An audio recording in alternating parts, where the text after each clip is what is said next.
गांव के शांत माहौल में पली बड़ी दो बहनें सुमन और गीता एक दूसरे की जान थीं। दोनों साथ खेलती, साथ पढ़ती और अपनी हर खुशी और दुख एक दूसरे से बांटती।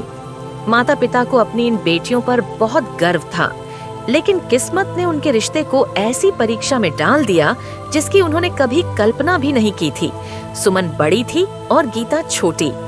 दोनों की सोच और स्वभाव में काफी अंतर था, लेकिन उनका प्यार इतना गहरा था कि कोई भी उन्हें अलग नहीं कर सकता था। सुमन शांत स्वभाव की थी, जबकि गीता चंचल और नटखट। घर में जब भी कोई समस्या आती, सुमन समझदारी से उसे संभालती और गीता हमेशा अपनी हंसी और मजाक से माहौल हल्का कर देती। उनकी माँ हमेशा कहती, भगवान करे तुम दोनों हमेशा साथ रहो।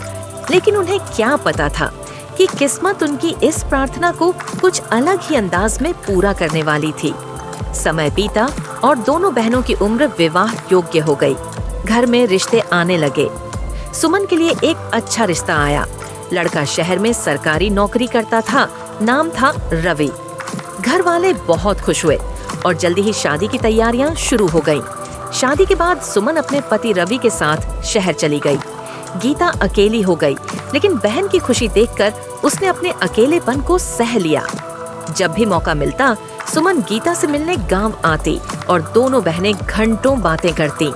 कुछ समय बाद गीता की शादी की भी चर्चा होने लगी, लेकिन जैसा कि किस्मत को कुछ और ही मंजूर था, किसी कारणवश उसकी शादी बार बार टूट जाती। उधर सुमन की शादीशुदा जिंदगी ठीक चल रही थी, लेकिन कुछ सालों बाद जब पता चला कि वह मां नहीं बन सकती, तो पूरे परिवार में चिंता की लहर दौड़ गई। रवि के माता पिता वंश चलाने के लिए पोते की उम्मीद कर रहे थे। रवि के माता पिता ने जब डॉक्टर से यह सुना कि सुमन को संतान नहीं हो सकती, तो उन्होंने अपने बेटे पर दूसरा विवाह करने का दबाव डालना शुरू कर दिया। शुरुआत में रवि ने इसका विरोध किया, लेकिन माता पिता के लगातार दबाव और समाज की बातें सुन सुनकर वह खुद भी कमजोर पड़ने लगा। यही वह समय था जब एक अजीब प्रस्ताव आया, गीता को रवि की दूसरी पत्नी बना दिया जाए। सुनते ही सुमन और गीता दोनों स्तब्ध रह गईं। गीता को लगा कि यह उसके बहन के रिश्ते को तोड़ने जैसा होगा, जबकि सुमन खुद इस हालात से अंदर ही अंदर टूट गई थी। माँ बाप ने समझाया, बेटा इससे कम बच्चा तो घर में आ जाएगा और बहनें भी एक साथ रह पाएंगी। यह निर्णय गीता के लिए सबसे मुश्किल था। उसे अपनी बहन से बेहद प्यार था, लेकिन उसे इस रिश्ते में आने का कोई शौक नहीं था। पर परिवार के दबाव और समाज की सोच को देखते हुए आखिरकार उसने यह प्रस्ताव स्वीकार कर लिया। शादी हो गई। गीता अब उसी घर में आ गई जहां उसकी बहन पहले से थी, लेकिन अब रिश्ता बदल चुका था।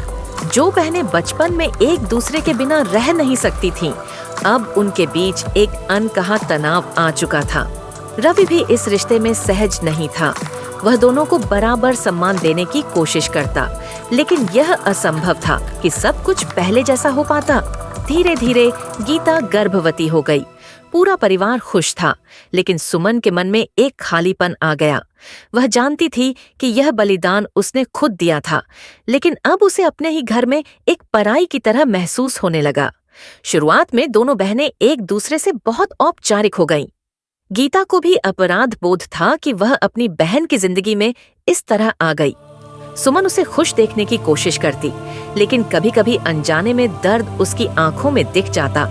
समय बीतता गया और गीता ने एक सुंदर बेटे को जन्म दिया। पूरा घर खुश था। बच्चे के आने से सुमन का दर्द थोड़ा कम हुआ। वह भी उसकी देखभाल में जुट गई। धीरे धीरे दोनों बहनों के बीच की दूरी कम होने लगी। उन्होंने महसूस किया कि यह परिस्थिति भले ही उनके नियंत्रण में नहीं थी, लेकिन उनका प्यार अभी भी वैसा ही था। रवि भी इस बदलाव को देखकर राहत महसूस करने लगा। उसने दोनों के साथ समान व्यवहार करने की पूरी कोशिश की। समाज की नजरों में वे दोनों सौतन थीं, लेकिन उनके दिल में अब भी बहनों वाला प्यार जिंदा था। यह कहानी हमें यह दर्शाती है कि परिस्थितियां किसी भी रिश्ते को नया मोड़ दे सकती हैं। कभी कभी जीवन में ऐसे फैसले लेने पड़ते हैं जिनकी कल्पना भी कठिन होती है। सुमन और गीता ने अपनी जिंदगी को एक अनोखे तरीके से स्वीकार किया और एक दूसरे के प्रति अपनी नफरत को खत्म कर दिया। उन्होंने साबित किया कि रिश्ते खून से नहीं बल्कि प्यार और समझदारी से निभाए जाते हैं।